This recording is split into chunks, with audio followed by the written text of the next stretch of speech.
अस्सलाम वालेकुम students, welcome to class 9th math. I am Seerat Ali, your maths teacher. आज के इस लेक्चर से हम स्टार्ट करेंगे unit number 4 which is factorisation. ठीक है, फर्स्ट क्वेश्चन ऑफ 4.1 अगर उसको आप पढ़ें, वहाँ लिखा हुआ है factorise by identifying the common factors. First question का जो फर्स्ट पार्ट है इट इज़ 6x + 12, इसको आपने फैक्टराइज करना है। ठीक है, by taking common factor. Simple आपने देखना यहाँ पर ये है कि कौन सा नंबर या कौन सा वेरिएबल यहाँ पे कॉमन आ सकता है इन तमाम टर्म्स में से।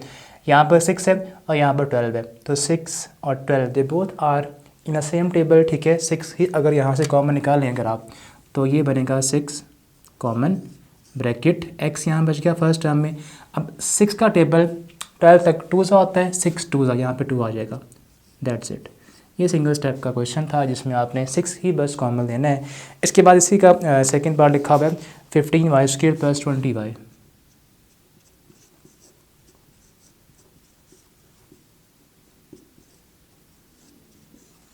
कॉमन एक तो 15 है और 20 है, इनमें से कॉमन क्या आता है 5 आता है। ठीक है, देन यहाँ पर y² और यहाँ पर y है, तो y सिंगल पावर के साथ कॉमन आ जाएगा।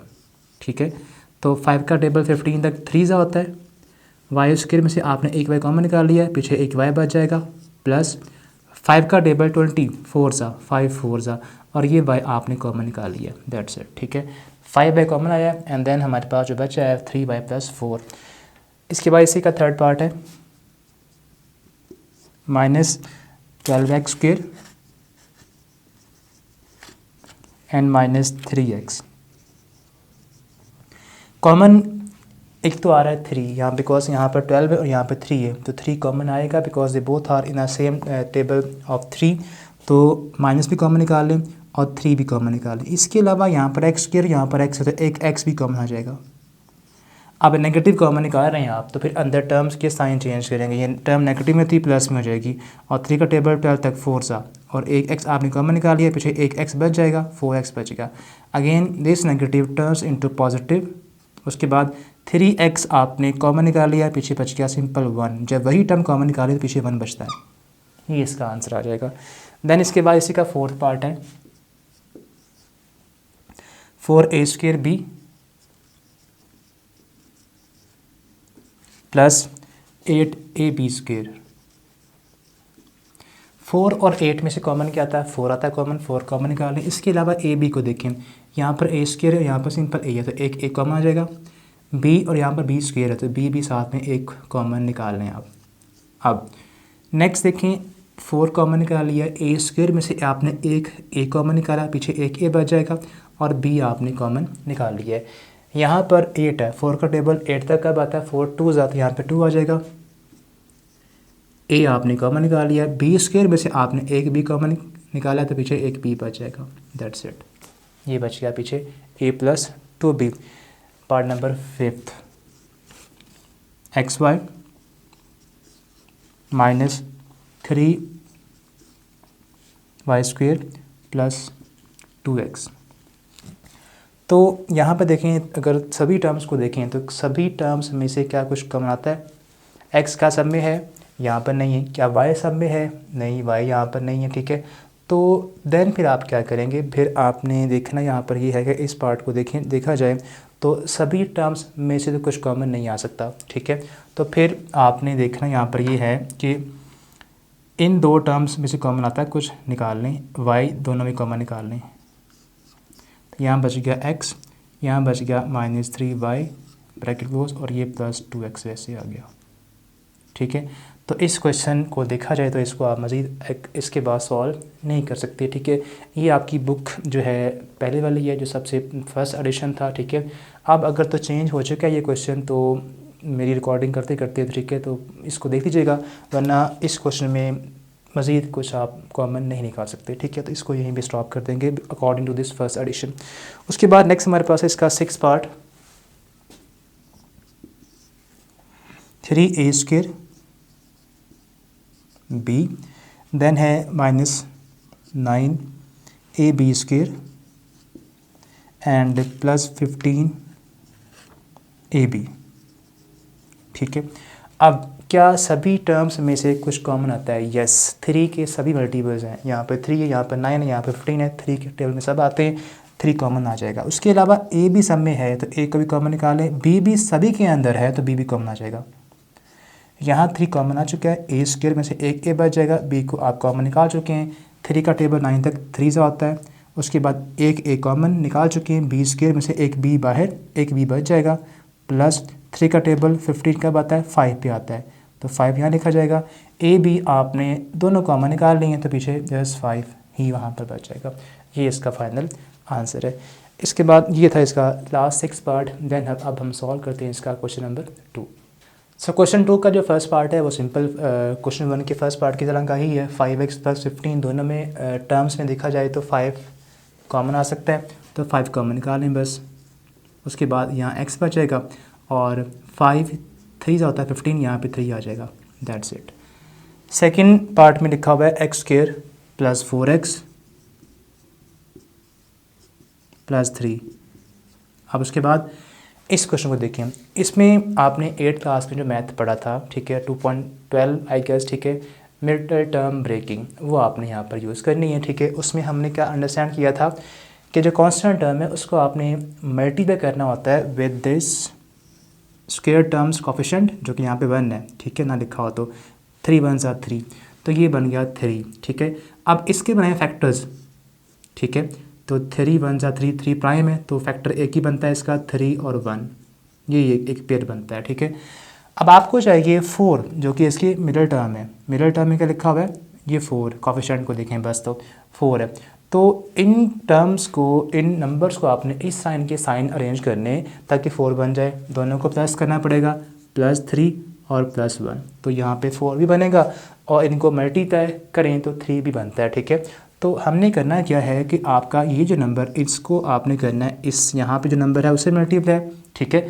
यहाँ 1 है, अगर ना लिखा हो तो 3 1 सा 3, इसके बनाएंगे फैक्टर्स, ठीक है। 3 एक ही बनता है प्राइम में बिकॉज 3, तो 3 1 सा 3, ये इसके 2 बन गए फैक्टर्स। उसके बाद अब जो बने हैं फैक्टर्स, ठीक है, उसके उनके साइन आपने इस तरह अरेंज करने कि जो मिडिल टर्म है ये वाली वो बन जाए, ठीक है। यहाँ 4 है तो +3 और +1 ही करना पड़ेगा तो 4 बनेगा। तो मिडिल टर्म को आपने ब्रेक कर देना है किस किस में? +3x में और 1x में। तो यहाँ लिखा जाएगा अब इसके बाद x² + 3x लिख लें पहले, 3x साथ ही आएगा इसके, ठीक है, बिकॉज मिडिल टर्म में x था। फिर उसके बाद है +1, तो 1 लिख लें अगर, साथ में x आ जाएगा, ठीक है, बिकॉज ऑफ इस टर्म को आपने इन 2 टर्म्स में ब्रेक कर दिया है। और ये टर्म 3 लास्ट पे है, वैसे की वैसे आ जाएगी। अब यहाँ पर आपने देखा देखें तो 4 टर्म्स बन गई है, तो यहाँ पर 2 2 के पेयरिंग कर लें आप, फर्स्ट 2 ये और देन ये नेक्स्ट 2 टर्म्स, ठीक है। फर्स्ट 2 में से कॉमन क्या आता है? यहाँ पर x², यहाँ पर 3x है तो कॉमन x आता है, बस x कॉमन निकाल लें। उसके बाद x बच जाएगा प्लस ये 3 यहाँ बचा, x कॉमन। अब ये 1x है, यहाँ पे 3 है, कुछ भी कॉमन नहीं आता, जब कुछ भी कॉमन ना आए तो 1 तो है ही, 1 कॉमन निकाल लें और टर्म्स वैसे की वैसे अंदर आ जाएंगी, x और +3 वैसे अंदर आ जाएगा। तो ये जो ब्रैकेट है और ये ब्रैकेट है, इनमें टर्म सेम है, अब इन्हें कॉमन निकाल लें आप। तो x + 3 ये कॉमन, पीछे ब्रैकेट के अंदर आपने ये जो टर्म है यहाँ पर और यहाँ पर, इन्हें एक ब्रैकेट के अंदर क्लोज कर देना है। यहाँ पर ये x बच गया प्लस और ये 1 साथ यहाँ पे आ जाएगा। तो ये हमारे पास हो गई है फैक्टराइजेशन ऑफ दिस एक्सप्रेशन। अगर आप इनको मल्टीप्लाई करेंगे तो हमारे पास यही बन जाएगा, ठीक है। तो ये हमारे पास था कॉन्सेप्ट मिरर टर्म ब्रेकिंग का। होप सो आपने इसको 8 में पहले पढ़ा हुआ है तो इसी को हमने रिवाइज कर लिया, ठीक है। इसके बाद इसी का नेक्स्ट पार्ट है x² + 6x + 8।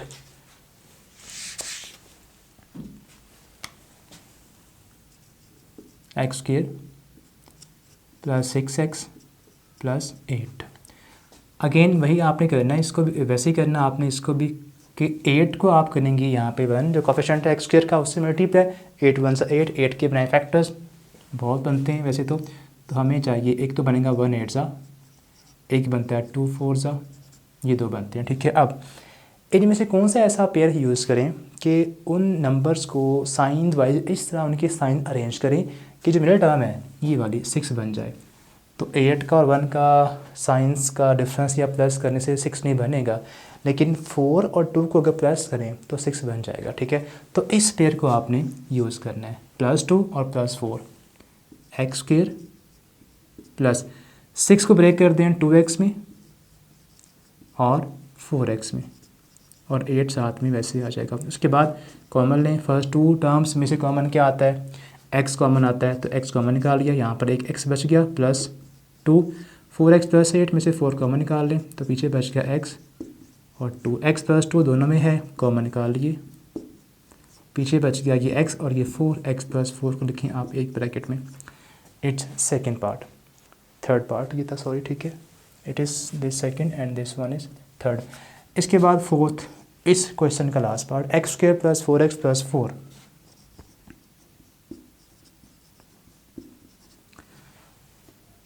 अब ये 4 इस 1 से मल्टीप्लाई होगा तो 4 1 ज़ा 4 आ जाएगा। 4 के बनाए आप फैक्टर्स, एक तो आएगा 1 4 ज़ा, फिर आएगा 2 2 ज़ा, दैट्स इट। अब किन टर्म्स के साइंस को अरेंज करने से उन नंबर्स को, यानी कि या तो 1 और 4 के साइन अरेंज करें, सेट करें, चेंज करें, तो हमें चाहिए ये वाला मिडिल टर्म का कोफिशिएंट जो कि 4 है, या आप इनको देखें, इनसे इससे तो नहीं आएगा 4, ठीक है, बिकॉज अगर मैं 4 और 1 को प्लस करता हूँ तो 5 आ जाएगा और इनको सब्ट्रैक्ट करता हूँ 3 आएगा, 4 नहीं बनने वाला।